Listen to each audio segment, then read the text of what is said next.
Where are the small birds hiding on a roof?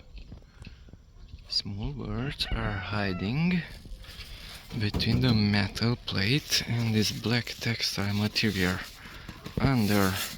So not under the textile